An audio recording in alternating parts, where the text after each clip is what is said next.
Hello aspirants. आज हम economics के अंडर पढ़ेंगे अनएम्प्लॉयमेंट यानी कि बेरोजगारी के बारे में। तो इसके अंडर हमें कौन से टॉपिक्स पढ़ने हैं, लिस्ट आपके सामने है। Unemployment in India, unemployment estimates in India, जिसमें कि वेरियस कमेटीज़ के बारे में हम पढ़ेंगे। टाइप्स ऑफ अनएम्प्लॉयमेंट, रीजंस क्या है कि इतनी ज़्यादा अनएम्प्लॉयमेंट है इंडिया में, and measures to curb it, मतलब एम्प्लॉयमेंट जनरेशन प्रोग्राम्स कौन कौन से भारत सरकार ने लागू किए हैं वो पढ़ेंगे।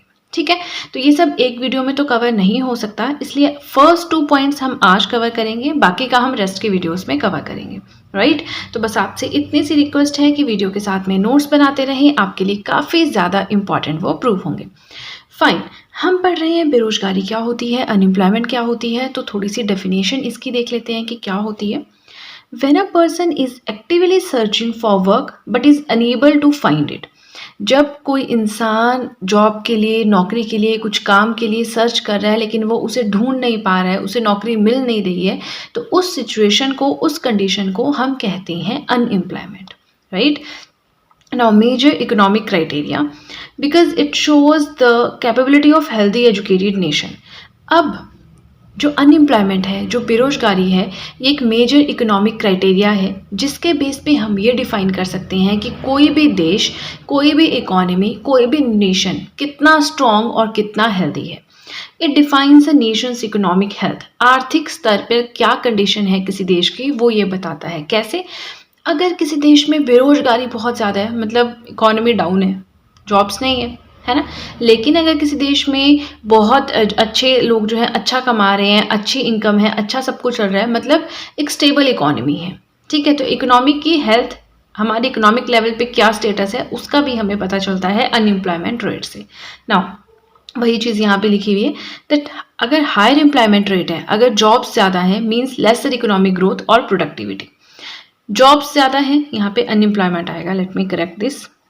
ओके, अगर ज़्यादा बेरोजगारी है, ठीक है, इसका मतलब कम इकोनॉमिक ग्रोथ है। अगर तो रोजगार ज़्यादा है तब तो मतलब इकोनॉमिक ग्रोथ बढ़िया हो रही है ना, तब कोई इशू नहीं है। ठीक है, अब यहाँ पे हमने एक वर्ड यूज़ किया अनएम्प्लॉयमेंट रेट का, है ना, तो अब अनएम्प्लॉयमेंट रेट क्या होता है ये भी पढ़ना पड़ेगा। Let me just the page. Okay, so unemployment rate क्या होता है? Unemployed workers divided by total labour force. Total जो लेबर फोर्स हमारे पास है, ठीक है, प्लस उसके ऊपर हमें लिखना है unemployment, number of unemployed workers जिनके पास जॉब नहीं है, अपॉन टोटल जो लेबर फोर्स है इनटू 100। इस तरह से हम अनएम्प्लॉयमेंट रेट कैलकुलेट कर सकते हैं। Now unemployment doesn't include people who are unable to work due to, अब इसमें भी कुछ कंडीशंस हैं। वो लोग जो इन फॉलोइंग रीजंस की वजह से काम नहीं कर पा रहे हैं, उनको हम बेरोजगार में कंसीडर नहीं करते हैं। देखिए, अभी हम क्या पढ़ रहे हैं, अभी हम अनएम्प्लॉयमेंट का बेसिक पढ़ रहे हैं। राइट, तो उसके बाद इंडिया में क्या सिचुएशन है, कमेटीज़ कौन कौन से रिलेटेड है, वो हम नेक्स्ट पेज पे पढ़ेंगे। बट एक बेसिक तो आपको पता होना चाहिए कि अनएम्प्लॉयमेंट रेट क्या होता है, अनएम्प्लॉयमेंट होती क्या है, एक कंट्री की इकोनॉमिक सिचुएशन हम कैसे इससे डिसाइड करते हैं, कौन कौन से लोग हैं जो अनएम्प्लॉयमेंट के अंडर इंक्लूड नहीं किए जाते हैं, वो लोग जो रिटायरमेंट ले चुके हैं या जो रिटायर हो चुके हैं, है ना, इसका मतलब वो बढ़िया काम कर चुके हैं, अब उनकी उम्र हो गई तो वो और काम नहीं कर सकते, इसलिए सरकार ने उनको रिटायर करके उनको पेंशन सर्विस दी है ना। डिसेबिलिटी, अब जो लोग डिसेबल हैं वो भी अच्छे से काम नहीं कर पाएंगे, है ना, तो उनको भी हम अनएम्प्लॉयड लोगों के अंडर कंसीडर नहीं करते हैं। एंड हायर एजुकेशन परस्यूट्स, जो लोग हायर एजुकेशन के लिए जो है घर पे ही बैठे हुए अभी तैयारी कर रहे हैं हायर एग्जाम्स की, तो उनको भी हम जो है अनएम्प्लॉयड के अंडर कैलकुलेट नहीं करते। ठीक है, अब देखिए हमने क्या पढ़ा, हमने पढ़ा बिल्कुल बेसिक पॉइंट। आपको एक बार फिर से बताती हूँ कि स्टार्टिंग में हमने क्या पढ़ना था। हमने पढ़ना था अनएम्प्लॉयमेंट इन इंडिया। तो अभी हम मेन अपने फर्स्ट पॉइंट तक तो पहुंचे नहीं, अभी तो हम बेसिक्स, एक इंट्रोडक्शन, एक कहते हैं ना, एक नींव खड़ी कर रहे हैं कि हमें पढ़ना क्या है ना। तो बस आपसे इतनी सी रिक्वेस्ट है, बार बार मैं सेम चीज़ रिपीट करती हूँ कि वीडियो के साथ में नोट्स बनाएं, आपके लिए बहुत ही ज़्यादा इंपॉर्टेंट प्रूव होंगे। एंड चलिए अब ज़्यादा टाइम ना वेस्ट करते हुए सीधे चलते हैं अपने नेक्स्ट पेज की तरफ। Now this is the important point जो हमें कवर करना था, अनएम्प्लॉयमेंट इन इंडिया। भारत में बेरोजगारी की क्या स्थिति है, राइट, थोड़ा सा इसके बारे में पढ़ेंगे। So the NSSO, which stands for National Sample Survey Organization, since its inception in 1950 does the measure of unemployment in India. NSSO, जिसकी full form national sample survey organisation है, इसकी फॉर्मेशन 1950 में हुई थी। तब से लेकर अब तक इंडिया में बेरोजगारी यानी कि अनएम्प्लॉयमेंट को मेजर करने का काम इनके पास है। इस ऑर्गेनाइजेशन के पास है, एनएसएसओ के पास है। ठीक है, बहुत ही ज़्यादा इंपॉर्टेंट पॉइंट है, याद रखना है। सेकंड आता है कि इंडिया में अनएम्प्लॉयड किसे कहा जाता है, इंडिया में बेरोजगार किसे कहा जाता है। So a person working 8 hours a day for 273 days of the year is regarded an employed person. ठीक है, नाउ कोई एक इंसान जो एक साल में कितने दिन होते हैं, 365, उसमें से 273 दिन काम कर रहा है, 8 घंटे एक दिन में काम कर रहा है, इस तरह के इंसान को हम इंडिया में बेरोजगार कंसीडर नहीं करते हैं। ठीक है, दो चीजें हमने पढ़ी कि इंडिया में बेरोजगार किसे कहते हैं और एनएसएसओ क्या करता है, अनएम्प्लॉयमेंट को मेजर करता है। तो क्वेश्चन आ सकता है इंडिया में अनएम्प्लॉयमेंट मेजरमेंट का काम किसके पास है, the national sample survey organisation, जिसकी फॉर्मेशन 1950 में हुई थी। ठीक है, अब आगे चलते हैं एम्प्लॉयमेंट एस्टिमेशन इन इंडिया, जिसमें हमें पढ़ना है वेरियस कमेटीज के बारे में। बट आपको बताऊं कि अनएम्प्लॉयमेंट के अंदर सिर्फ एक ही कमेटी आती है, जो कि है बी भगवती कमेटी। पॉवर्टी का थोड़ा रिकॉल करें, हमने कितनी कमेटीज उसमें पढ़ी थी, 4 पढ़ी थी। कौन कौन सी पढ़ी थी, हमने पढ़ा था YK Alagh committee 1979, DT Lakdawala committee, Suresh Tendulkar committee and C Rangarajan committee. Right, 4 committees पढ़ी थी। लेकिन अनएम्प्लॉयमेंट में सिर्फ एक ही कमेटी है, बी भगवती कमेटी 1973। नहीं याद रहता तो हे भगवान मैं बहुत बेरोजगार हूँ, मुझे नौकरी दिला दो। भगवान बेरोजगार, भगवती अनएम्प्लॉयड, है ना, ऐसे कुछ मतलब ट्रिक से अपने दिमाग में बिठा लो कि हाँ उससे आपको पेपर में याद आ जाए। क्योंकि होता क्या है ना, अभी तो आप एक टॉपिक पढ़ रहे हैं, आपको लगेगा अरे यार एक ही कमेटी याद करने में प्रॉब्लम हो रही है, लेकिन जब आप सब कुछ पूरा का पूरा सिलेबस कवर कर चुके होंगे उस टाइम पे छोटा सा छोटा पॉइंट याद रखना भी बहुत मुश्किल जाता है। ठीक है, इसलिए कह रही हूँ कि हर एक चीज़ को आपने ट्रिक नहीं बनानी, बट जो आपको लगता है कि जैसे मैं भूल जाऊंगा, उसके लिए आप ट्रिक बनाएं। ठीक है, जैसे गवर्नर जनरल ऑफ इंडिया हो गए, वाइसरॉयज ऑफ इंडिया हो गए, उनका सीक्वेंस आप याद कर ही नहीं सकते, आप जितना मर्जी रट्टू मास्टर हो आप याद कर ही नहीं पाओगे, तो उसके लिए आपको ट्रिक चाहिए ही चाहिए, है ना। चलिए, तो बी भगवती कमेटी 1973 में बनी अनएम्प्लॉयमेंट को मेजर करने के लिए, setup bye planning commission. Planning commission कब बना, 1950 में। इसके अंडर ही 5 ईयर प्लान्स आए। अब प्लानिंग कमीशन जो है चेंज हो गया है, अब इसका नाम है नीति आयोग, विच stands for national institution for transforming India, जो कि 2015 में बना था। अब देखिए, जो बी भगवती कमेटी आई, इन्होंने अनएम्प्लॉयमेंट को मेजर किया, उसको स्टडी किया and then give 3 estimates of unemployment. फिर इन्होंने कहा कि इंडिया में अनएम्प्लॉयमेंट के 3 जो है एस्टिमेट्स दिए जा सकते हैं, और वो कौन कौन से हैं वो हमें यहाँ पढ़ना है। ठीक है, तो ये हमारा लास्ट टॉपिक है, मतलब आज का वीडियो का लास्ट कंटेंट है। उसके बाद नेक्स्ट वीडियो जो भी रहेगा, जैसे टाइप्स हो गए, क्या रीजंस अनएम्प्लॉयमेंट के, वो हम नेक्स्ट पार्ट में पढ़ेंगे। ठीक है, तो अगेन आपसे रिक्वेस्ट है, वीडियो पसंद आ रही हो तो लाइक बटन ज़रूर प्रेस करें। Now gave 3 estimates of unemployment, क्या क्या थे वो, usual principal status UPS, current weekly status CWS and current daily status CDS. अब ये क्या क्या बोलता है, नाउ यूजुअल प्रिंसिपल स्टेटस में आते हैं वो लोग, persons who remained unemployed for major part of the year called as open employment, open unemployment not employment. Okay, तो यूजुअल प्रिंसिपल स्टेटस में आते हैं वो लोग जो अनएम्प्लॉयड मतलब बेरोजगार रह रहे हैं साल के ज़्यादातर टाइम पीरियड में, उससे इस तरह के पर्सन को, उस इंसान को हम कहेंगे ओपन अनएम्प्लॉयड, या इस तरह की एम्प्लॉयमेंट को, अनएम्प्लॉयमेंट को हम कहेंगे ओपन अनएम्प्लॉयमेंट। समझ रहे हैं, ऐसे लोग जो साल के ज़्यादातर पार्ट के लिए क्या है, अनएम्प्लॉयड है।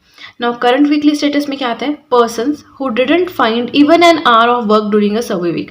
जिस टाइम पे सर्वे किया गया, मान लीजिए बी भगवती कमेटी जैसे सर्वे करती है, डेटा कलेक्ट करती है, तो उस टाइम पे एक पूरे वीक में उनको एक दिन 1 घंटे की भी जॉब नहीं मिली, तो ऐसे लोग आ गए, करंट वीकली स्टेटस उनका क्या है, 0 है।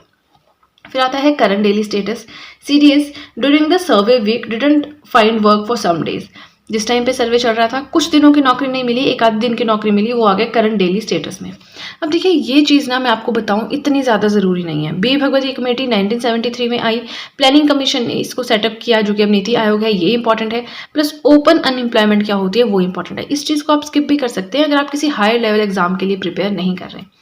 अगर तो कर रहे हैं तब तो आपको सब कुछ ही इन डिटेल पढ़ना पड़ेगा, फिर तो यू नेवर नो कि एग्जामिनर कहाँ से क्वेश्चन डाले, है ना। क्योंकि आजकल देखिए कंपटीशन इतना ज़्यादा हो गया है, हर एक इंसान इतनी स्टडी कर रहा है, तो जो एग्जामिनर है ना उसके ऊपर रिस्पॉन्सिबिलिटी है कि वो अच्छे मतलब होते हैं ना, एक क्रीमी लेयर को ही सिलेक्ट करे। इसलिए आज हम इकोनॉमिक्स के अंडर पढ़ेंगे अनएम्प्लॉयमेंट यानी कि बेरोजगारी के बारे में। ये सारी इसके अंडर आने वाले सब टॉपिक्स हैं जो मैं आपको पढ़ाऊंगी। तो पहले दो हम फर्स्ट पार्ट में कवर कर चुके हैं। आज हमें अनएम्प्लॉयमेंट के अंडर पढ़ना है टाइप्स ऑफ अनएम्प्लॉयमेंट, जैसे कि फ्रिक्शनल है, स्ट्रक्चरल है, साइक्लिकल है, ये सारी अनएम्प्लॉयमेंट्स। एंड दूसरा है रीजंस कि क्या क्या कारण है कि बेरोजगारी इंडिया में इतनी ज़्यादा है। ये दो चीज़ें हमें पढ़नी है। उसके बाद ये रहता है, ये थोड़ा सा लेंथी होगा तो हम नेक्स्ट पार्ट में से कवर करेंगे। फाइन, तो आपसे बस इतनी सी रिक्वेस्ट है कि वीडियो के साथ में नोट्स बनाते रहें, आपके लिए काफ़ी ज़्यादा इंपॉर्टेंट वो प्रूव होंगे। सबसे पहले हम पढ़ेंगे टाइप्स ऑफ अनएम्प्लॉयमेंट के बारे में। तो देखिए, जो बेरोजगारी है हम इसे दो तरह से क्लासीफाई कर सकते हैं। एक हो गई हमारी वॉलेंट्री अनएम्प्लॉयमेंट, एक हो गई हमारी इनवॉलेंट्री अनएम्प्लॉयमेंट। वॉलेंट्री क्या होता है कि अपनी मर्जी से, इनवॉलेंट्री होता है कि अपनी मर्जी से नहीं, मतलब रीज़न है, ज़बरदस्ती है ना, और कोई ऑप्शन अवेलेबल नहीं है। अब क्या मतलब इनका है वो थोड़ा हम डिटेल में पढ़ते हैं। वॉलेंट्री अनएम्प्लॉयमेंट होता है people not interested to take any kind of employment. ये वो केस है जिसमें लोगों के पास क्या है, जॉब्स अवेलेबल हैं लेकिन वो जॉब करना ही नहीं चाहते। रीजंस कई हो सकते हैं, मे बी हायर एग्जाम्स के लिए प्रिपरेशन कर रहे हैं, मे बी बहुत रिच है, ज़रूरत ही नहीं है, मे बी अपना बिजनेस है वही कैरी ऑन करना है। तो ऐसे केस में जो पर्सन है उसे हम बोलते हैं that he is voluntary unemployed. ठीक है, जॉब्स अवेलेबल है बट वो इंटरेस्टेड ही नहीं है जॉब्स करने में, which means jobs are available but persons are not interested in being employed. jobs available हैं but उनको jobs नहीं करनी है ना। Thus such kind of persons are not included in the category of unemployed. तो बेरोजगारों की जो कैटेगरी है ना उसमें ये लोग हम शामिल नहीं करते, इनको इंक्लूड नहीं करते, इनको कैलकुलेट नहीं करते, इनको कंसीडर नहीं करते। ठीक है, वॉलेंट्री अनएम्प्लॉयमेंट, जॉब्स हैं बट इंसान करना ही नहीं चाह रहे हैं, है ना, ज़रूरत ही नहीं फील होती, उनके पास पैसे ही अंधाधुंध है, वो हो गया आपका वॉलेंट्री अनएम्प्लॉयमेंट। दूसरा आता है इंपॉर्टेंट वन, इनवॉलेंट्री अनएम्प्लॉयमेंट। ठीक है, it is a situation in which the persons are interested to work but the jobs are not available. ऐसी सिचुएशन जिसमें लोग चाहते हैं कि मैं जॉब करूं, मैं नौकरी करूं, कुछ का पैसा कमाऊं, काम पे जाऊं, लेकिन जॉब्स ही नहीं अवेलेबल, कहाँ जाएंगे, है ना। तो इस तरह की जॉब्स जब अवेलेबल नहीं होती है, इस तरह की जब सिचुएशन होती है तो हम उसे कहते हैं इनवॉलेंट्री अनएम्प्लॉयमेंट। अब देखिए, इसके अंडर भी वेरियस कैटेगरीज, बहुत सारी कैटेगरीज आती हैं। ठीक है, अब देखिए, जो हम फर्दर क्लासिफिकेशन पढ़ेंगे ना वो इनवॉलेंट्री अनएम्प्लॉयमेंट का ही पढ़ेंगे, क्योंकि जो वॉलेंट्री है उसको तो हम अनएम्प्लॉयड लोगों के अंडर मानते ही नहीं है, राइट। तो बस अब हम स्टार्ट कर रहे हैं अपनी मेन क्लासिफिकेशन जो कि है इनवॉलेंट्री अनएम्प्लॉयमेंट की। पहली है साइक्लिकल अनएम्प्लॉयमेंट। साइक्लिकल मतलब इसमें इस तरह से साइकिल की तरह चलता है। अब साइकिल क्या चलती है वो हम देखेंगे, बट उससे पहले रिक्वेस्ट है कि वीडियो पसंद आए तो लाइक ज़रूर कीजिएगा। फाइन, साइक्लिकल अनएम्प्लॉयमेंट मतलब साइकिल की तरह। साइकिल मतलब क्या, अब देखिए, due to recession in the economy. अब जब किसी इकोनॉमी में रिसेशन आता है, देखिए करंट अफेयर्स में मैंने पढ़ाया था कि दुनिया के जो चौथे नंबर की लार्जेस्ट इकोनॉमी मानी जाती है जर्मनी, जो कि यूरोपियन कॉन्टिनेंट में है, कैपिटल है Berlin, that has recently entered into recession, है ना, पढ़ा था ना हमने करंट अफेयर्स में। तो थोड़ा रिलेट करके पढ़े, इंटरेस्टिंग हो जाता है। नाउ, जब किसी इकोनॉमी में रिसेशन आता है तो उस केस में हम बोलते हैं कि साइक्लिकल अनएम्प्लॉयमेंट है। मतलब क्या है इसका, मतलब भी देखते हैं। रिसेशन का मतलब है less man power required due to decrease in the level of economic activities. जो प्रोडक्शन एक्टिविटीज़ हैं, जो और भी आर्थिक स्तर की एक्टिविटीज़ हैं, उनमें डिक्रीज हो गया है ना। मतलब प्रोडक्शन कम करनी है। फॉर एग्जाम्पल मान लीजिए कि कोई खाने की कोई चीज़ है, फूड आइटम जैसे ब्रेड है, ठीक है, तो उसकी क्या हुआ है कि डिमांड बहुत कम हो गई है मार्केट में, बट थोड़ी बहुत डिमांड है। तो प्रोडक्शन में जो लोग लगे होंगे उनमें से आधों को निकाल देंगे, थोड़े लोग चाहिए क्योंकि थोड़ी प्रोडक्शन करनी है, थोड़ी डिमांड है। तो उससे क्या होगा, उस केस में बहुत सारे लोग बेरोजगार हो गए ना, जो ब्रेड फैक्ट्री में काम करते थे, तो उनके लिए क्या आ गया, रिसेशन आ गया। ठीक है, दूसरा केस होता है during boom phase, highest level पे demand for labour force increases. अब ब्रेड का एग्जांपल लेते हैं। ब्रेड की डिमांड बहुत ज़्यादा बढ़ गई, पहले 100 ब्रेड चाहिए होती थी, अब 10,000 ब्रेड्स चाहिए। तो क्या है, फटाफट से हायर करेंगे ज़्यादा लेबर फोर्स को, ज़्यादा लोग चाहिए काम करने के लिए, तभी तो प्रोडक्शन ज़्यादा होगी, तभी तो सप्लाई ज़्यादा होगी, तभी तो लोगों की डिमांड पूरी होगी, है ना। तो ऐसे केस में क्या हुआ, बूम फेज में क्या हुआ, डिमांड जो है लेबर फोर्स वो इंक्रीज हो गई। ठीक है, अब यहाँ पे दो शब्द याद रखने, recession and boom phase. Cycle चलती है लेस यानी रिसेशन, मैक्सिमम यानी बूम फेज। रिसेशन है, बूम फेस है, रिसेशन है, बूम फेस है, इस तरह की जो इकोनॉमी बार बार इस चीज़ को फॉलो करती है, दैट इज कॉल्ड एज और that is considered under the cyclical unemployment. ठीक है, इसे हम क्या कहते हैं, किसी और नाम से भी जानते हैं, ऑल्सो कॉल्ड एज केनेशियन अनएम्प्लॉयमेंट। ठीक है। सो हमारी साइक्लिकल हो गई, जिसमें साइकिल चलती है, recession boom face, recession boom face, ठीक है। इसे केनेशियन अनएम्प्लॉयमेंट भी कहते हैं। अब जो सेकेंड हमारी अनएम्प्लॉयमेंट है वो है डिस्गाइज्ड अनएम्प्लॉयमेंट या डिस्गस्ड अनएम्प्लॉयमेंट। इसमें क्या है, ध्यान से सुना, पर्सन एम्प्लॉयड है, आदमी के पास जॉब है, पैसा कमा रहा है वो, but doesn't contribute anything in the production process, लेकिन कुछ करता नहीं है। अब जैसे देखा ना आपने कॉलेज में, अगर आप हो कभी प्रोजेक्ट वर्क होता है तो एक इंसान हमेशा ऐसा होता है जो कुछ नहीं करता है ना, लेकिन क्या है, मार्क्स सबको इक्वल लगते हैं क्योंकि प्रोजेक्ट फाइल इक्वली सबमिट हो रही है, प्रोजेक्ट आपका वर्किंग मोड में है तो इक्वल मार्क्स लगते हैं, ऐसा कंसीडर किया जाता है कि सबने काम किया है कुछ ना कुछ। तो वही केस इसमें है, किसी जॉब में है आदमी, पैसा कमा रहा है, जॉब है, वर्किंग है, लेकिन कुछ कंट्रीब्यूट नहीं करता प्रोडक्शन प्रोसेस में। मतलब if removed it will not affect the work और प्रोडक्टिविटी। अगर उस इंसान को जॉब से निकाल भी देना तो भी वर्क में, प्रोडक्टिविटी में, ऑफिस में कुछ पता ही नहीं चलेगा कि वो था या नहीं था, ठीक है। इस तरह की अनएम्प्लॉयमेंट को बोलते हैं कंसील्ड अनएम्प्लॉयमेंट और डिस्गाइज्ड अनएम्प्लॉयमेंट, ठीक है। इंसान का होना ना होना बराबर है, वो बेशक पैसे कमा रहा है, उसको कभी भी निकाला जा सकता है क्योंकि उसका होना ना होना बराबर है, ठीक है। दो हमने पढ़ी, साइक्लिकल एंड डिस्गाइज्ड। अभी और भी बहुत सारी पढ़नी है, ठीक है, और ये बहुत इंपॉर्टेंट पार्ट है, इसे आप ऐसा मत समझना कि थ्योरी पार्ट है जी, इग्नोर कर दो अनएम्प्लॉयमेंट को। स्टेटमेंट आती है आपको लिखी हुई, सो ये भी पूछते हैं कि जो अबव मेंशन्ड स्टेटमेंट है is considered which of the following unemployment. 4 options होंगे, साइक्लिकल है, स्ट्रक्चरल है, फ्रिक्शनल है, फिर लगाओ टिक मार्क। कैसे लगाओगे, है ना, ये बहुत इजी वे में समझा रही हूँ मैं कि निकाल भी दिया तो भी फर्क नहीं पड़ता। Recession boom face, recession boom face, हो गई 2 अनएम्प्लॉयमेंट्स, राइट। चलिए फर्स्ट पेज हुआ कंप्लीट। अगेन आपसे रिक्वेस्ट है कि वीडियो के साथ में नोट्स बनाए। देखिए मैं बहुत ज़्यादा मेहनत करती हूँ कंटेंट इकट्ठा करने में, ऐसा नहीं कि नहीं मिलता है, बट मैं कोशिश करती हूँ कि थोड़ा ज़्यादा पॉइंट्स में इंक्लूड करूँ और ज़्यादा ईजी वे में इंक्लूड करूँ, है ना। जैसे कि अब आप अनएम्प्लॉयमेंट के टाइप्स देखेंगे तो आपको डायरेक्टली साइक्लिकल, स्ट्रक्चरल ये सब मिलेगा, ये 2 नहीं मिलेंगे। बट मैंने कोशिश की ज़्यादा सर्च करके कि अच्छा कंटेंट आपको प्रोवाइड करवाऊँ, तो आप लोग उस चीज़ का फ़ायदा उठाएं, मुझे सपोर्ट करें, है ना, तभी इस मेहनत का कुछ लगेगा। चलिए इसी के साथ हमारा फर्स्ट पेज हुआ कंप्लीट। ज़्यादा बातें ना करते हुए सीधे चलते हैं अपने नेक्स्ट पेज की तरफ। थर्ड टाइप ऑफ अनएम्प्लॉयमेंट है फ्रिक्शनल अनएम्प्लॉयमेंट। ये क्या होता है, caused by people taking time out of work. कोई इंसान है वो जॉब कर रहा है बढ़िया, लेकिन उसको भी हम फ्रिक्शनल अनएम्प्लॉयमेंट के अंडर कंसीडर करते हैं। कैसे, कोई इंसान है वो प्रॉपर जॉब कर रहा है लेकिन वो छुट्टी लेके घर पे बैठा हुआ है, क्यों, between jobs and looking for a job. इसमें क्या है, वो जॉब कर रहा है but he is not satisfied with his job, है ना, और भी बहुत रीजन हो सकते हैं, रीजन हम पढ़ेंगे, और वो दूसरी नौकरी ढूंढ रहा है, ठीक है। तो मेनली फ्रिक्शनल अनएम्प्लॉयमेंट जो है ये रिलेटेड है लुकिंग फॉर न्यू जॉब से, ठीक है।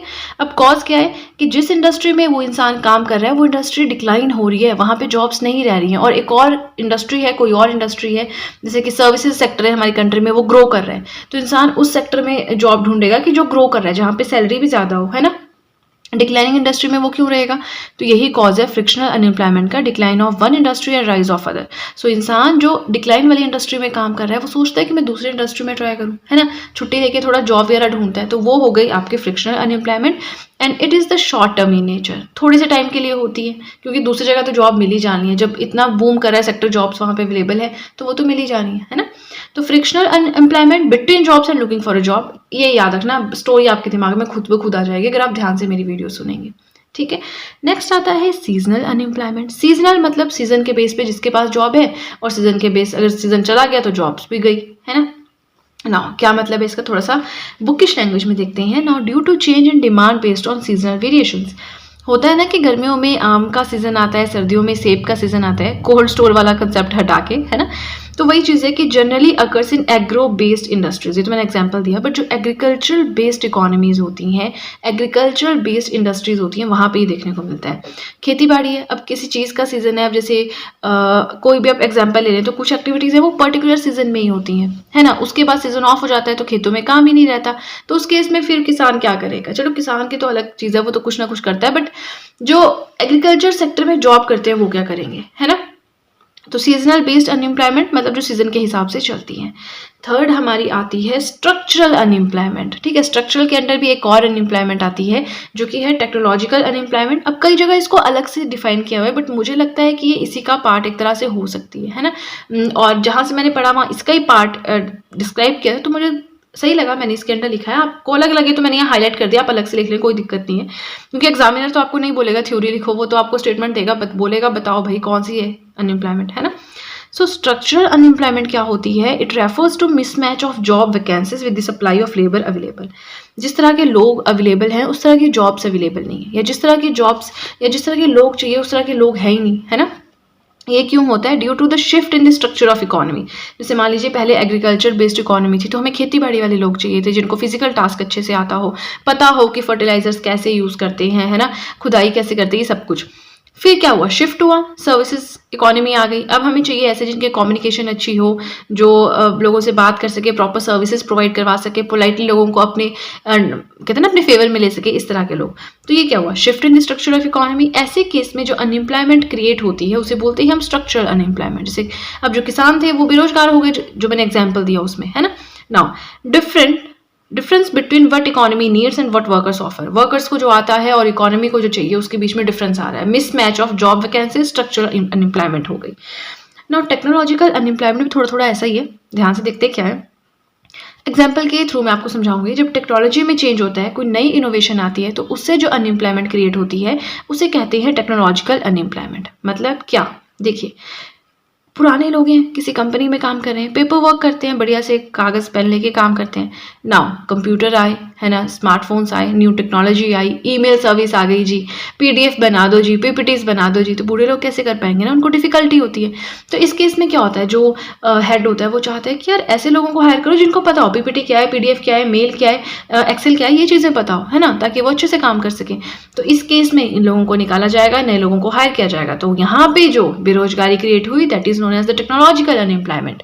ठीक है, थोड़ा सेम भी है, बट साथ में ऑप्शंस नहीं आएंगे। मिसमैच ऑफ जॉब वैकेंसीज, यही एक स्टेटमेंट है, हर जगह स्ट्रक्चरल के लिए यूज होती है, and technology change and innovation जो है वो टेक्नोलॉजिकल अनएम्प्लॉयमेंट के लिए यूज होता है। आई होप आपको समझ में आया, कोई डाउट नहीं रहा है। Now this is the last type of unemployment which is called as the classical unemployment. Again video के साथ में ज़रूर नोट्स बनाए, देखिए बहुत अच्छे से मैं एक्सप्लेन कर रही हूँ, अपना मैं 100% दे रही हूँ, तो आप भी थोड़ा मेहनत करें, राइट। इकोनॉमिक्स अगर आप शुरू से मेरे साथ बनाएंगे, बढ़िया से नोट्स आपके बन जाएंगे। बेशक 1 महीना 2 महीने लगेंगे, बट नोट्स इतने अच्छे से बन जाएंगे कि फिर आपको सोचने की जरूरत नहीं पड़ेगी कहाँ से पढ़ना है आगे। ठीक है, नाउ क्लासिकल अनएम्प्लॉयमेंट क्या होती है? Also called as real wage unemployment. मतलब ये भी बिल्कुल हटके है, ये बेरोजगारी, है ना। इसे आप रियल वेज अनएम्प्लॉयमेंट भी बोलते हैं।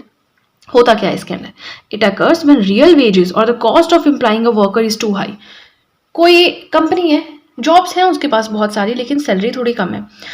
कम भी नहीं, मतलब ऐसे कह लीजिए सैलरी नॉर्मल है जितनी देनी चाहिए, लेकिन सामने से वर्कर आता है और वो डिमांड करता है कि इतने कम में मेरा कुछ नहीं होगा, मुझे डबल सैलरी चाहिए।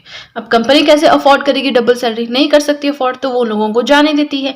इस केस में जो अनएम्प्लॉयमेंट क्रिएट हुई, that is called as the classical unemployment. ठीक है, ये होती है जब रियल वेजेस या कॉस्ट किसी इंसान को हायर, किसी वर्कर को हायर करने की बहुत ज़्यादा होती है, and workers do not accept lower wages, और वो अपनी एक्सपेक्टेशन कम नहीं करते। अगर उनको ज़्यादा चाहिए तो ज़्यादा चाहिए, अदरवाइज वो जॉब भी नहीं करेंगे, है ना। वो लोअर, उनको कम पैसे नहीं चाहिए, वर्कर्स को भी। Hence company can't afford them, वही चीज़ें कंपनी उनको अफोर्ड कर नहीं सकती। इस तरह से जो वो लोग हुए वो हो गए बेरोजगार, उनको जॉब तो मिले नहीं, और इस तरह से जो अनएम्प्लॉयमेंट क्रिएट हुई, that is called as the classical unemployment, which is also refer to as the real wage unemployment. ठीक है, classical, structural, seasonal, frictional, cyclical, इतना कुछ हमने पढ़ा, है ना। मैंने कोई भी कोशिश की, कोई भी अनएम्प्लॉयमेंट ना छूटे। देखिए आप बढ़िया से नोट्स बनाए, टेंशन फ्री होके, मैं अपनी तरफ से 100% दे रही हूँ कि कोई भी एक छोटा से छोटा पॉइंट भी आपका ना छूटे। ठीक है, बस नोट्स बनाएं, और वीडियो पसंद आए तो लाइक ज़रूर करें। और चलिए अब ज़्यादा टाइम ना वेस्ट करते हुए सीधे चलते हैं अपने नेक्स्ट पेज की तरफ। Now here are the reasons कि अनएम्प्लॉयमेंट क्यों है इंडिया में इतनी ज़्यादा। ठीक है, क्या रीजन है, क्या कारण है, क्या कॉजेज हैं इंडिया में इतनी बेरोजगारी होने के। तो चलिए स्टार्ट करते हैं। 5 पॉइंट्स हम यहाँ पे डिस्कस करेंगे, वैसे बहुत ही ज़्यादा है, बट 5 इंपॉर्टेंट से हम यहाँ पे डिस्कस करेंगे, ये आपकी बेसिक अंडरस्टैंडिंग के लिए। ठीक है, नाउ फर्स्ट पॉइंट है इंक्रीज इन पॉपुलेशन। जनसंख्या बढ़ रही है, जनसंख्या बढ़ रही है, लेकिन काम तो उतना ही है सरकार के पास, जॉब्स तो उतनी अवेलेबल है, यहाँ से क्रिएट हो रही है अनएम्प्लॉयमेंट की प्रॉब्लम। यूनाइटेड नेशंस ने कहा है कि इंडिया जो है one of the most populous country है वर्ल्ड में, इसी की वजह से अनएम्प्लॉयमेंट क्रिएट हो रही है। एक डेटा सामने आया रिसेंटली, यूनाइटेड नेशंस की रिपोर्ट आई थिंक वो, कि इसके हिसाब से जो है, वैसे तो चाइना था अभी तक जो है most populous country, second number पे इंडिया आता था, बट चाइना की पॉपुलेशन ग्रोथ काफ़ी कम हो गई और इंडिया की उसी रेट पे बढ़ रही है, तो इंडिया जो है मोस्ट पॉपुलस कंट्री बन गया वर्ल्ड में। ठीक है, बट अभी तक प्रॉपर ऑफिशियल नहीं, जब तक आता हम नहीं बोल सकते, तो हम इतना बोलेंगे कि India is one of the most populous country in the world, जिसकी वजह से अनएम्प्लॉयमेंट स्काई रॉकेट हो रही है। ठीक है, सेकेंड पॉइंट है इनएडिक्वेट इकोनॉमिक ग्रोथ। अब देखिए सारे पॉइंट्स एक दूसरे से कनेक्टेड रहते हैं यहाँ पे। ठीक है, अब इंडियन इकोनॉमी क्या है? डेवलपिंग इकोनॉमी है, विकासशील देश है, विकसित देश नहीं है ना। ग्रोथ रेट इनएडिक्वेट है, ग्रोथ कभी बहुत ज्यादा हो जाती है, कभी कम होती है, कभी नेगेटिव भी हो जाती है ना। और पॉपुलेशन क्या है? पॉपुलेशन कभी नेगेटिव नहीं होती, पॉपुलेशन बढ़ ही रही है ना। So economy cannot keep up with the demands of employment. अब इकोनॉमी इतना नहीं सहन कर सकती, जितने लोग जॉब करने आ रहे हैं इतने लोगों को जॉब नहीं दे सकती है ना। तभी तो मोदी जी ने स्टार्ट किया है स्टार्टअप और स्टार्टअप समिट, स्टार्टअप इंडिया, है ना, ताकि अपना बिजनेस छोटा मोटा स्टार्ट करो, आसपास के 20 लोगों को भी नौकरी दोगे तो बढ़िया सब सेटल हो गए, है ना, ऐसे करके। नेक्स्ट आता है एग्रीकल्चर और सीजनल ऑक्यूपेशन, ये भी रीजन है बेरोजगारी का। अब देखिए एम्प्लॉयमेंट है ना, एग्रीकल्चर के बारे में हम पढ़े तो एग्रीकल्चर में हमें क्या मिलती है? जॉब्स मिलती है बहुत सारे लोगों को। जनसंख्या का बहुत ज़्यादा पार्ट जो है इंडिया में अभी भी खेती बाड़ी पे डिपेंडेंट है, but only for several months of the year, साल में सिर्फ कुछ टाइम के लिए। उसके अलावा वो बेरोजगार रहता है, रेस्ट टाइम अनएम्प्लॉयड होता है। तो ये भी एक रीज़न है अनएम्प्लॉयमेंट का कि सीजनल जॉब्स अवेलेबल हैं, सीजनल जॉब्स आप इसे बोल सकते हैं। नेक्स्ट आ गया हमारा लैक ऑफ एसेंशियल स्किल्स। चलिए मान लीजिए जॉब्स थोड़ी बहुत है भी, लेकिन आपके पास टेक्नोलॉजी स्किल्स ही नहीं है, हैंड्स ऑन ट्रेनिंग ही नहीं है, प्रैक्टिकल नॉलेज ही नहीं है, तो कैसे काम चलेगा? पहले तो हम बोल रहे हैं कि जॉब्स अवेलेबल, लेकिन जो थोड़ी बहुत जॉब्स अवेलेबल है उनके लिए आप टेक्नोलॉजिकल स्किल्स तो हायर सीखो, हैंड्स ऑन ट्रेनिंग तो लो, कोई वोकेशनल ट्रेनिंग तो लो, कोई प्रैक्टिकल नॉलेज तो गेन करो, है ना। चलिए अब आ गया हमारा लास्ट पॉइंट, हम क्या पढ़ रहे हैं? Causes of unemployment. ठीक है, क्या रीजन से बेरोजगारी होने के पढ़ रहे हैं? देखिए अब आ गया हमारा loss of small scale and cottage industries. अब देखिए स्मॉल स्केल इंडस्ट्रीज को, एमएसएमईज को प्रमोट करने के लिए सरकार कर तो बहुत कुछ रही है, लेकिन फिर भी उनको लॉस हो जाता है, क्योंकि स्मॉल स्केल इंडस्ट्रीज क्या है, बहुत छोटे पैमाने पे हो रही है, उनके पास मशीनरी नहीं होती, हाथ से काम होता है ना। अब जो हाथ से काम होता है वो एक तरह से फिजिकल टास्क ही है, पूरा दिन आदमी काम करेगा तो फिर वो थोड़ा सा प्राइस भी हाई रखेगा कि मुझे थोड़ा मुनाफा हो, क्योंकि हाथ से काम कर रहे हैं तो हर चीज़ थोड़ी महंगी पड़ती है उनको, समझ रहे हैं ना आप। मशीनरीज का जहाँ पे यूज़ होता है, थोक में सामान आता है, उनको तो हर चीज़ सस्ती पड़ती है, लेकिन वो प्राइस भी नॉर्मल रखते हैं तो उनको फिर भी प्रॉफिट होता है। Small scale and cottage industries वालों को ये प्राइस हल्का सा ज़्यादा रखते हैं, फिर भी इनको इतना प्रॉफिट नहीं होता जितना कंपनीज को होता है जो कि मशीनरी से जो है प्रोडक्शन करती है। आई होप आप समझ रहे हैं मैं क्या बोल रही हूँ। अब इससे के बेसिस पे अनएम्प्लॉयमेंट कैसे जनरेट हो रही है वो देखते हैं। इंडस्ट्रियल डेवलपमेंट हो रही है आजकल, इंडस्ट्रीज लग रही हैं जी हर जगह पे, तो इससे small scale industries less attractive हो रही हैं। अब जो स्मॉल स्केल इंडस्ट्रीज हैं वो कम अट्रैक्टिव लग रही हैं लोगों को। मास प्रोडक्शन चीप प्राइस, क्योंकि इंडस्ट्रीज क्या है, बहुत सारी प्रोडक्शन करेंगी, साबुन बनाएंगी तो बहुत सारा बनाएंगी, नोटबुक्स बना रही हैं बहुत सारी बना रही हैं, जिससे वो चीप प्राइस पे बेचेंगी आगे। ठीक है, लेकिन स्मॉल स्केल इंडस्ट्रीज तो बल्क में प्रोडक्शन नहीं कर सकती हैं, इसलिए वो लेस अट्रैक्टिव है। अब थोक वालों को क्या चाहिए, होलसेल को क्या चाहिए कि बहुत सारा सामान साथ में लेकर आएंगे, बहुत सारा सामान तो आपको स्मॉल स्केल इंडस्ट्रीज नहीं दे सकती ना, इसलिए आपको इंडस्ट्रीज में जाना होगा। अब यहाँ से हो गई है less attractive, because produced in particular amount, कुछ पर्टिकुलर अमाउंट में प्रोडक्शन होती है ड्यू टू लिमिटेड वर्कर्स, क्योंकि वर्कर्स भी इसमें कम होते हैं। अब क्योंकि बेचारे सारा दिन काम करेंगे तो वो थोड़ा सा कॉस्टली बनाएंगे चीज़ को, because hand crafted by artist, हाथ से काम हुआ है तो मेहनत लगी है, हैंस महंगी चीज़ों को कोई नहीं खरीदता भाई। अभी हमें कोई भी चीज़ चाहिए सस्ती से सस्ती चाहिए, इसलिए डिक्लाइन हो रहा है small scale industries and cottage industries का, और जिससे अनएम्प्लॉयमेंट जनरेट हो रही है। मैं ऐसा नहीं बोलूंगी, इनिशिएटिव तो बहुत सारे लिए गए हैं कि इनको जो है एनकरेज किया जाए, एनकरेज हो भी रहा है, बहुत सारी कंपनीज यूनिकॉर्न्स भी बन रही हैं, लेकिन फर्क तो पड़ता है ना। लोग तो सस्ती चीजें, आप खुद देखिए, आप सस्ती चीजें प्रेफर करते हैं ज्यादा, है ना, होते ही हैं वो तो। फिर अमीर लोगों की बात अलग है जो ब्रांडेड पहनते हैं, ब्रांडेड खाते हैं, ब्रांडेड सब करते हैं, बट आम आदमी तो सोचता है कि थोड़ा पैसा बच जाए, दूसरी जगह यूज हो जाए, है ना। चलिए, तो हमने कितना कुछ पढ़ा आज, हमने टाइप्स पढ़े, हमने रीजंस पढ़े कि अनएम्प्लॉयमेंट क्यों होती है। अब देखिए एक ही पार्ट हमारा बचता है जो कि है एम्प्लॉयमेंट जनरेशन प्रोग्राम्स, कि सरकार ने कुछ जॉब्स क्रिएट की जाए, ऐसा भी एक कुछ प्रोग्राम स्टार्ट किए हैं, वो हम पढ़ेंगे नेक्स्ट पार्ट में। ठीक है, आज हम इकोनॉमिक्स के अंदर जो टॉपिक पढ़ेंगे वो है poverty and employment generation programs. अब आप ये कहेंगे कि पॉवर्टी एलिविएशन प्रोग्राम्स तो हम ऑलरेडी पढ़ चुके हैं, आज तो हमें एम्प्लॉयमेंट जनरेशन प्रोग्राम्स पढ़ने थे। तो देखिए कोई भी ऐसा प्रोग्राम जो एम्प्लॉयमेंट जनरेट करता है, जो लोगों को नौकरियां प्रोवाइड करवाता है, वो गरीबी को भी तो हटाता है ना। या फिर कोई ऐसा प्रोग्राम जो गरीबी को हटा रहा है, गरीबी हटाना मतलब लोगों को पैसा प्रोवाइड करवाना, कोई छोटा मोटा बिजनेस, स्टार्टअप या कोई जॉब प्रोवाइड करवाना, तो वो एम्प्लॉयमेंट जनरेशन अपॉर्चुनिटी भी हुई ना। तो poverty and employment generation program एक ही बात है। जो हमने प्रीवियस 2-3 लेक्चर पहले पढ़े थे पॉवर्टी एलिवेशन प्रोग्राम्स, उसमें भी आप एक ही चीज समझ सकते हैं, वो भी poverty and employment generation programs थे, राइट। कंफ्यूज नहीं होना है। ठीक है, हम पढ़ रहे हैं पॉवर्टी के काफ़ी टॉपिक्स हम पढ़ चुके हैं। उसके बाद हम पढ़ रहे थे अनएम्प्लॉयमेंट, तो अनएम्प्लॉयमेंट के भी काफ़ी टॉपिक्स हम पढ़ चुके हैं, ये लास्ट है। फाइन, तो यहाँ पे हमें बहुत सारी स्कीम्स के बारे में पढ़ना है जो कि गवर्नमेंट की स्कीम्स है, राइट। तो आपसे बस इतनी सी रिक्वेस्ट है, वीडियो के साथ में नोट्स बनाए, आपके लिए काफ़ी ज़्यादा इंपॉर्टेंट वो प्रूव होंगे। फाइन, अब हम बात करते हैं, एक साइड पे लिखा है प्रोग्राम, बीच में ईयर एंड साइड में ऑब्जेक्टिव। स्कीम का नाम है प्रधानमंत्री ग्रामोदय योजना, PMGY। 2000 में ये लॉन्च हुई है। Focuses on village level development in 5 critical areas. जो 5 क्रिटिकल एरियाज हैं वहाँ पे ग्रामीण स्तर पे विकास पे ये फोकस करती है, जो कि हो गए primary education, housing, rural road हो गए, ड्रिंकिंग वाटर हो गया, न्यूट्रिशन हो गया। मतलब प्राथमिक स्तर पे शिक्षा, हाउसिंग, ग्रामीण स्तर पे सड़कें बनानी है, साफ पीने का पानी है, न्यूट्रिशन, इन 5 एरियाज पे ये फोकस करता है। ओवरऑल ऑब्जेक्टिव क्या है PM ग्रामोदय योजना का? To improve the quality of life of people in rural areas. जो ग्रामीण इलाकों में लोग रहते हैं उनका स्टैंडर्ड ऑफ लिविंग थोड़ा हाई करना। ठीक है, नेक्स्ट आता है फूड फॉर वर्क प्रोग्राम। अब देखिए, या तो ये गरीबी हटा रहे हैं या ये एम्प्लॉयमेंट जनरेट कर रहे हैं। ठीक है, आपने कंफ्यूज नहीं होना, बस स्कीम का साल, बस ये इंपॉर्टेंट रहता है। ठीक है, now food for work program 2001 में लॉन्च हुआ है, to give food and wage employment in drought affected areas in 8 states. 8 specially यहाँ पे डिफाइन की हुई है स्टेट्स। ठीक है, जहाँ पे मेनली आकार रहता है, तो उन एरियाज में फूड भी प्रोवाइड करवाना और दिहाड़ी बेस पे जो है नौकरी प्रोवाइड करवाना, एक काम देना लोगों को। वेजेस जो है, पैसा जो है वो स्टेट गवर्नमेंट ही देगी, थोड़ा बहुत कैश में, partly in cash and partly in food grains. थोड़ा कैश में, थोड़ा जो है उनको अनाज दिया जाएगा। ठीक है, नेक्स्ट आता है, अब बस मेन इसमें ना साल याद रखना, थोड़ा सा कंसेप्ट समझना कि है क्या, बस दैट्स इट, इतना ही रहता है। ठीक है, नेक्स्ट आता है PM एम्प्लॉयमेंट जनरेशन प्रोग्राम, प्रधानमंत्री एम्प्लॉयमेंट जनरेशन प्रोग्राम। 2008 में ये लॉन्च हुआ था। इसके अंदर क्या होगा? By setting up self employment ventures और projects to generate employment opportunities in rural and urban areas. जो ग्रामीण इलाके हैं, जो शहरी इलाके हैं, वहाँ पे लोगों को एम्प्लॉयमेंट अपॉर्चुनिटीज जनरेट करवानी। कैसे? लोगों को एनकरेज करना कि आप अपना जो है कोई वेंचर या प्रोजेक्ट स्टार्ट करें, अपना स्टार्टअप, अपना कुछ काम करें। क्योंकि कोई इंसान अगर अपना काम करता है, फॉर एग्जांपल मैं छोटा मोटा काम भी स्टार्ट करती हूँ, तो अगर मैं लोगों को, आसपास के लोगों को, 6-7 लोगों को भी जॉब देती हूँ, तो उनके भी तो थोड़ी सेटलमेंट हुई, थोड़ी एम्प्लॉयमेंट अपॉर्चुनिटीज़ मिली। तो वैसे ही कोई छोटा मोटा स्टार्टअप भी अगर होता है स्टार्ट, तो आसपास के लोगों को जॉब्स मिलती हैं, तो थोड़ी सिक्योरिटी हो जाती है। ठीक है, अब इस पेज का लास्ट स्कीम हमारी है डायरेक्ट बेनिफिट ट्रांसफ़र। 2013 में ये लॉन्च हुई थी। अब इस स्कीम के अंदर क्या है, किस तरह की ये स्कीम है? एंटी पॉवर्टी प्रोग्राम, यानी गरीबी के अगेंस्ट है ये। Aimed to transfer subsidies to the people living below poverty line. जो लोग पॉवर्टी लाइन से नीचे हैं उनको सब्सिडीज प्रोवाइड करवाना। ठीक है, वो इसके अंदर आता है।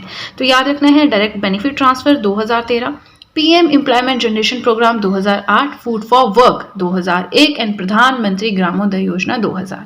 देखिए, अभी इतनी स्कीम्स नहीं है, थोड़ी सी और भी हैं। ज़्यादा लेंथी वीडियो तो नहीं होगा, क्योंकि काफ़ी स्कीम्स जो है हमने जो प्रीवियस पार्ट में पढ़ा था ना, पॉवर्टी एलिवेशन प्रोग्राम्स, तो उसमें हमने 3 पेजेस में स्कीम्स कवर कर ली।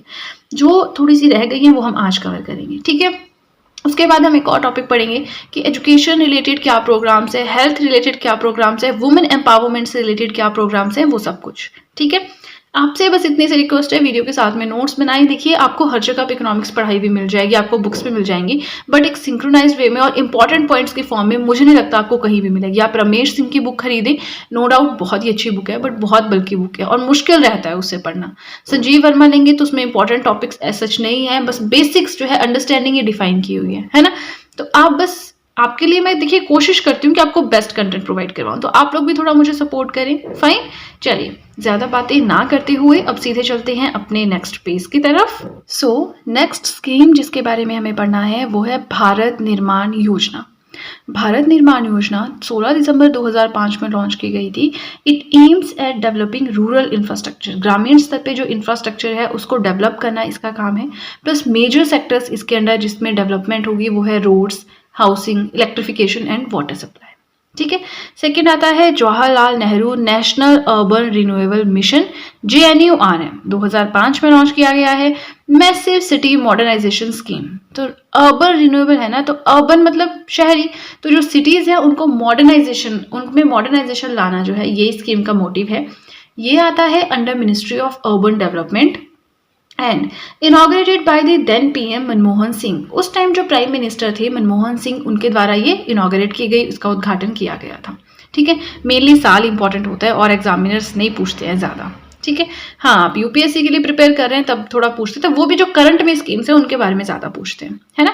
चलिए, इसी के साथ वीडियो पसंद आए तो लाइक ज़रूर कीजिएगा। नेक्स्ट स्कीम हमारी है इंदिरा आवास योजना। आवास माने घर, तो घर से रिलेटेड है। 1985 में लॉन्च हुई थी to provide housing for all rural poor in India. India में जो भी गरीब लोग हैं उनको हाउसिंग फैसिलिटीज प्रोवाइड करवाना इसका काम था। ठीक है, नेक्स्ट आता है national old age pension scheme, NOAPS, है ना। तो ये 1995 में हुई थी लॉन्च। इसके बारे में देखिए, मैंने आपको बताया भी था कि national old age pension scheme क्या है। वो लोग जो गांव में रहते हैं, जैसे गांव में नहीं, जो लोग बूढ़े हैं पर उनके केयर करने वाला कोई नहीं है। ठीक है, कोई फैमिली मेंबर नहीं है, या गांव में, जिस गांव में वो रहते हैं वहां भी कोई उनको देखने वाला नहीं है, उनको कोई भी किसी भी और तरह की पेंशन नहीं मिलती है, ऐसे लोगों को national old age pension scheme के अंडर जो है पेंशन दी जाती है, गिवन बाय सेंट्रल गवर्नमेंट, जो केंद्र सरकार है उसके द्वारा दी जाती है। वर्क इसमें रहता है पंचायत एंड म्यूनिसिपैलिटीज का, मतलब सारा मेंटेनेंस उनका है। स्टेट्स भी इसमें कॉन्ट्रीब्यूट करती हैं। अब इसमें एज स्पेसिफाइड है, 60 से 79 ईयर्स का जो पर्सन है उसको 200 रुपये पर मंथ दिए जाते हैं। जो 80 से ज्यादा साल उम्र का है उसको 500 रुपये पर मंथ दिए जाते हैं। ठीक है, अब हो सकता है डेटा रिवाइज हो गया, बट जो जहां से मैंने कंटेंट लिया है वहां पे ये डेटा था। अब ये कोई नहीं पूछेगा कितने रुपए दिए जाते हैं, बट पता तो होना चाहिए कि है क्या स्कीम, है ना। स्कीम कब लॉन्च हुई, क्या उसका मोटिव है, ऑब्जेक्टिव है, एम है, दैट्स इट। इससे ज्यादा पता करने की जरूरत नहीं है। ठीक है, क्योंकि स्कीम्स बहुत ज़्यादा है ना, अब सबका आप पता करेंगे तो कैसे चलेगा। आप खुद ही देखिए, 2 पेजेस हमने आज पढ़े, 3 पेजेस हमने पॉवर्टी में पढ़े थे, पॉवर्टी एलिवेशन प्रोग्राम्स में। अभी हमें हेल्थ रिलेटेड स्कीम्स पढ़नी है, एजुकेशन रिलेटेड स्कीम्स पढ़नी है, वुमेन एम्पावरमेंट स्कीम्स पढ़नी है ना। तो बस आप वीडियो के साथ में नोट्स बनाएं। वीडियो पसंद आए तो लाइक जरूर करें, चैनल को सब्सक्राइब करें, बेल आइकन को प्रेस करें, सो दैट मैं जैसे कोई वीडियो अपलोड करूं सबसे पहले नोटिफिकेशन आपके पास पहुंचे। प्लस जो भी आपके फ्रेंड्स हैं जो भी गवर्नमेंट एग्जाम्स के लिए प्रिपेयर कर रहे हैं, उनके साथ भी मेरे चैनल का लिंक जरूर शेयर करें, so that in hand written notes का उन्हें भी कुछ फायदा हो सके। तो चलिए फ्रेंड्स, आज के लिए इतना ही। अब हम मिलेंगे नेक्स्ट वीडियो में। So that's it and see you soon.